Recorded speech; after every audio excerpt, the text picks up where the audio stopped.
Hello, I'm Ken Robinson. I always describe myself as an educator because I am. I've worked in education systems all my life. I've worked with school systems. I've taught in universities and helped in the training and professional development of teachers in different parts of the world as well. And these days I write and get asked to talk quite a lot and run workshops.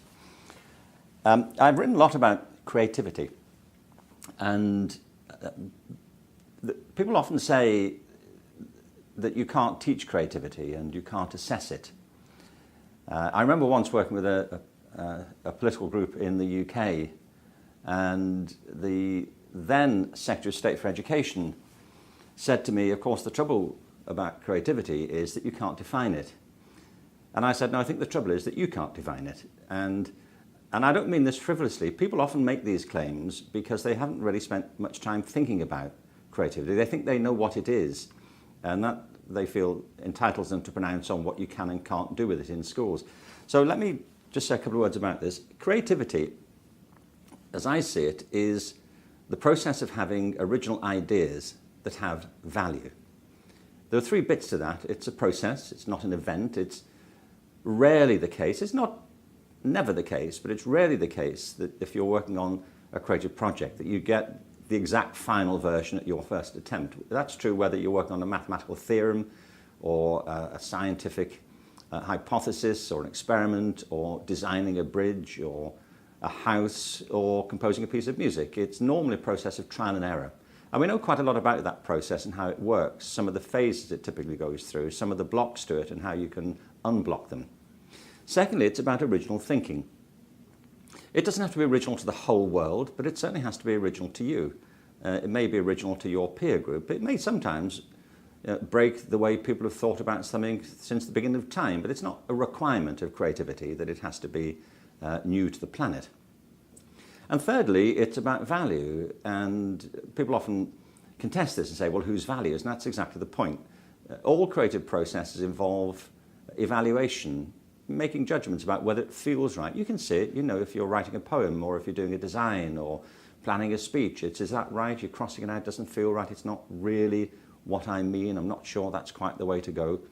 So you're making judgments all the time. So creativity isn't some freewheeling process from start to finish. There's often an early stage to it where you're brainstorming, hypothesizing, but then it's work, it's crafting, and it's trying again and trying to get it right. So that's how I define it. Now, the thing is about creativity that you can be creative at anything. People often say they're not creative. What they mean very often, in my experience, is they're not very arty. You know, they can't play an instrument, or they don't paint, or they don't do theatre or dance. All those things in the arts can be very, very creative. But you can be creative at anything. You can be a creative mathematician, a creative chemist, a creative physicist, a creative cook, chef, you name it. Anything that involves human intelligence is a scene of possible creative achievement. The other myth is that you can't teach it. Now, there are two things that hinge on this. One of them is that when people say you can't teach creativity, I find that they're often basing that view on a very narrow idea of what teaching is. If by that they mean you can't teach creativity like you can teach somebody the sequence of traffic light changes, or you can't teach people creativity like how to drive a car, well, there's some truth in that. It's not a complete truth. That you don't teach people to be creative through direct instruction, like do what I do and you'll be more creative now. There are aspects of learning in any field that you need to master, skills and disciplines and techniques. But teaching's much more than direct instruction. Teaching is a process of enabling, it's a process of giving people opportunities, it's a process of encouragement, it's a process of inspiration and of mentoring. And I've been involved in projects all around the world, in academies and other places, where it's demonstrably true that gifted teachers help people to discover their creative talents, to nurture them and to hone them, and to become more creative as a result.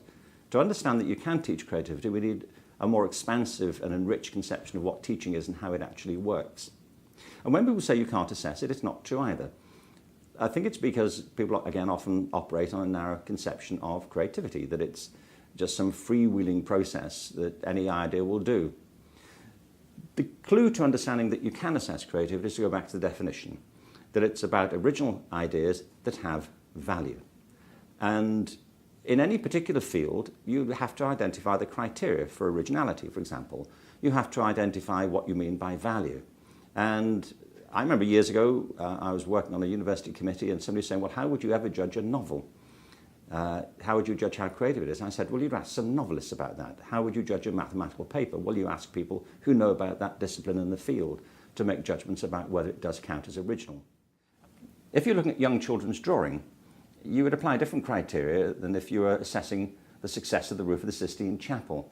I remember years ago at the TED conference telling the story of the little girl who hardly ever paid attention in class, and in this particular class she did. The teacher was running a drawing lesson, and so the little girl was over in the corner, and she normally didn't pay attention, but she was completely absorbed, and the teacher went over to her and said, what are you drawing?